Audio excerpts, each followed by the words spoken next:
Hello everyone, good morning all. Welcome to Vidya Vihar family. हम लोग फिर से वापस आ चुके हैं द हिंदू के एडिटोरियल वोकैब को डिस्कस करने के लिए।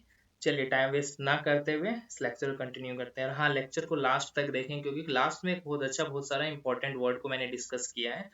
उसको कुछ एक रियल लाइफ के साथ मैंने कंपेयर करने की कोशिश की है। चलिए देखते हैं आज का हमारा फर्स्ट वर्ड कौन सा है। जो फर्स्ट वर्ड है वो एक पार्ट से स्पीच में वर्ब के अंदर आता है। इसका मतलब होता है कल्मनेट। इसका हिंदी में अगर हम मतलब देखें, इसका मतलब होता है परिणाम निकलना, यानी कि कोई एक डिसिसिव पॉइंट पे पहुंचना, कुछ डिसीजन लेना।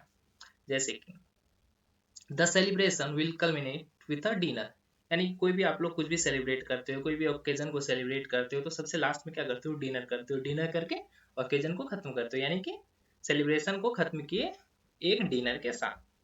All the efforts of government to stop the spread of virus culminate in failure, मतलब कि जितना भी कोशिश सरकार ने किया, हमारी सरकार ने बहुत सारी कोशिशें की, लेकिन सबका परिणाम क्या निकला? फेल्योर, कोई भी सक्सेस नहीं हुआ। सिनोनिम्स देखते हैं। Conclude, climax, terminate, wind up. Antonyms देखेंगे। Begin, open, create, commence. Tips से इसको याद रखने की कोशिश करेंगे।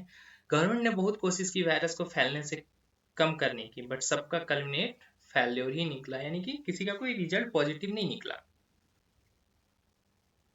चलिए आज का दूसरा वर्ड देखते हैं, जो कि है हमारा डेवस्टेट। पार्ट ऑफ स्पीच में वर्ब के अंदर आता है। जैसे पिक्चर को देख के आप लोग रिलेट करने की कोशिश कर सकते हैं कि पूरी तरह से तबाह हो चुका है, नाश हो चुका है, पूरा उजड़ चुका है, पूरा ये शहर ही उजड़ चुका है जो आप देख रहे हैं पिक्चर में। तो इस डेवस्टेट का मतलब भी होता है उजाड़ना, पूरा नाश कर देना, डिस्ट्रॉय कर देना, रून कर देना।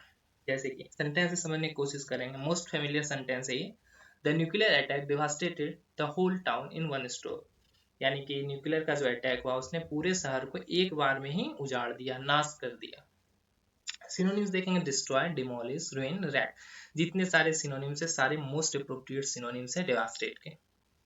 एटोनिम्स देखेंगे। Recover, restore, fix, repair. Corona ने इंडिया के सारे स्टेट को डिवास्टेट कर दिया है। ये हमारा टिप है, यानी कि कोरोना ने इंडिया के जितने सारे स्टेट हैं, सारे राज्यों को पूरी तरह से उजाड़ दिया, बर्बाद कर दिया, सबकी इकोनॉमी गड्ढे में जाके गिर चुकी है। थर्ड वर्ड देखते हैं आज का, जो है वो है हमारा वर्ब, और ये है अबजोर। पार्ट्स ऑफ स्पीच में वर्ब के अंदर ये आता है, जिसका मीनिंग होता है त्यागना, छोड़ देना, खुद से छोड़ देना, मतलब अपनी सहमति के साथ किसी चीज को त्यागना, चाहे कोई पोस्ट हो या किसी भी चीज को। सेंटेंसेस को समझने की कोशिश करेंगे। ही अब्जोर्ड हिज रिलीजन, उसने अपने धर्म को त्याग दिया, यानी कि वो किसी और धर्म में जाके मिल गए। इसका मतलब ये होगा उसने खुद की सहमति ली, ऐसा नहीं कि उसके साथ जबरदस्ती किया गया। जैसे कि आप लोग पिक्चर से रिलेट करने की कोशिश कर सकते हैं। ये तो आप लोग जानते हैं, मोस्ट फेमिलियर गब्बर सिंह है।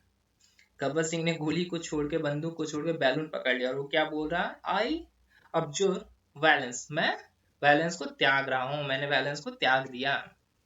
चलिए सिनोनिम्स देखते हैं इसका। Withdraw, renounce, surrender, recall. Renounce इसका मोस्ट अप्रोप्रिएट सिनोनिम्स हुआ। एंटोनिम्स देखेंगे। Claim, content, adopt, accept. Claim और कंटेंट जो इसका मोस्ट अप्रोप्रिएट एंटोनिम्स हुआ। टिप्स से इसको याद रखने की कोशिश करेंगे। सारे पॉलिटिशियन के अपने पोस्ट को अब्जोर करने के बाद स्पीकर ने सेशन को एडजर्न कर दिया, यानी एडजर्न का मतलब क्या होता है? पोस्टपोन कर दिया। अब आपको पता है कोई भी पॉलिटिशियन रहेगा ही नहीं, चाहे लोकसभा हो या विधानसभा, कहीं भी कोई पॉलिटिशियन नहीं रहेगा तो सेशन चलेगा कैसे? स्पीकर को उसे पोस्टपोन करना पड़ा। चलिए आज के फोर्थ वर्ड की ओर चलते हैं, जो कि है हमारा कॉग्निजेंट। पार्ट्स ऑफ स्पीच में एडजेक्टिव के अंदर आता है, जिसका मतलब होता है जानकार।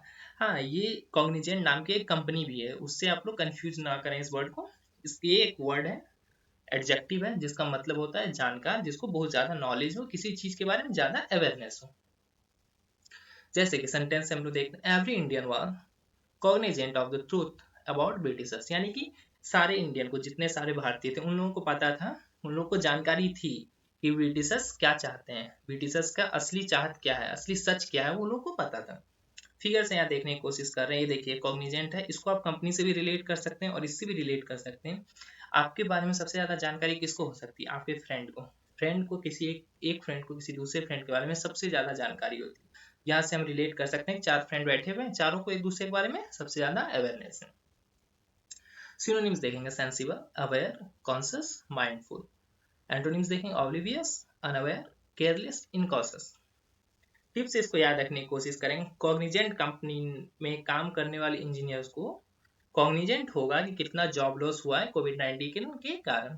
मैंने पहले ही बोला था कॉग्निजेंट नाम की एक कंपनी भी है, उस कंपनी में जो इंजीनियर्स काम कर रहे हैं उनको एग्जैक्ट इन्फॉर्मेशन होगा, एग्जैक्ट कॉग्निजेंट होगा कि कितना सारा जॉब लॉस हुआ है इस कोरोना के कारण। चलिए देखते हैं आज का लास्ट वर्ड। और हाँ, जिन लोगों ने अभी तक चैनल को सब्सक्राइब नहीं किया वो लोग चैनल को सब्सक्राइब करें, कंटेंट को शेयर करें हमें सपोर्ट करने के लिए, जो कि ऐसे ही कंटेंट हम लोग लगातार लाते रहें। आज का लास्ट वर्ड देखते हैं जो कि है हमारा प्रेसिडेंट। पार्ट्स ऑफ स्पीच में नाउन के अंदर आता है। अब इस प्रेसिडेंट को हमारे प्रेसिडेंट से रिलेट करने की कोशिश मत कीजिएगा, वो राष्ट्रपति होते हैं और इसका मतलब होता है एक मिसाल देना। An earlier event that is regarded as an example, कुछ चीज जो कि ऑलरेडी पास्ट में हो चुका है उसको हम लोग एज अ मिसाल, मतलब एक एग्जाम्पल के तौर पे अभी यूज कर रहे हैं, उसी को बोलते हैं हम लोग president. PM Modi is setting है प्रेसिडेंट फॉर फ्यूचर, मतलब प्राइम मिनिस्टर मोदी ने जितना काम किया वो नेक्स्ट आने वाले प्राइम मिनिस्टरों के लिए एक मिसाल कायम कर रहे हैं, फ्यूचर के लिए, भविष्य के लिए एक मिसाल कायम कर रहे हैं। सिनोनिम्स देखेंगे एडवांस, अर्ली, इनॉग्रल, अर्स्टवाइल इसका मोस्ट अप्रोप्रिएट सिनोनिम्स हुआ। एंटोनिम्स देखेंगे later, follow, subsequent, succeed. Tips इसको याद रखने की कोशिश करेंगे। Late mister Abdul Kalam sir एक ऐसे प्रेसिडेंट थे जो बाकी सारे प्रेसिडेंट के लिए प्रेसिडेंट सेट कर गए। इकलौता ऐसा पॉलिटिशियन है मिस्टर अब्दुल कलाम जो कि आज हमारे बीच नहीं है, लेट स्वर्गीय मिस्टर अब्दुल कलाम सर। उनको दिल से सर कहने की इच्छा होती है क्योंकि वो ऐसे रियल में एक ऐसे राष्ट्रपति थे इंडिया के। तो उन्होंने बाकी सारे प्रेसिडेंट के लिए, बाकी सारे राष्ट्रपतियों के लिए एक मिसाल कायम कर दी कि कैसे राष्ट्रपति होनी चाहिए। फिगर से भी हम लोग इसको देखने की कोशिश करेंगे। हाल फिलहाल में निर्भया केस के दोषियों को फांसी की सजा मिली है, उस एक जजमेंट ने क्या किया है, हमारा एक मिसाल कायम कर दिया है फ्यूचर के लिए कि कितना जल्दी से जल्दी हम लोग जजमेंट सुना सकते हैं। जजमेंट बहुत जल्दी हो गया था, हाँ, उसको पूरा कंक्लूजन तक पहुंचने के लिए टाइम लगा, बस उसका जजमेंट बहुत जल्दी हो गया था। So I hope you like the video. अगर वीडियो पसंद आ रहा है please do like, comment, share and subscribe our channel. कोई सजेशन हो, कोई सुझाव हो तो कमेंट बॉक्स में जरूर लिखें। Thank you guys, thank you.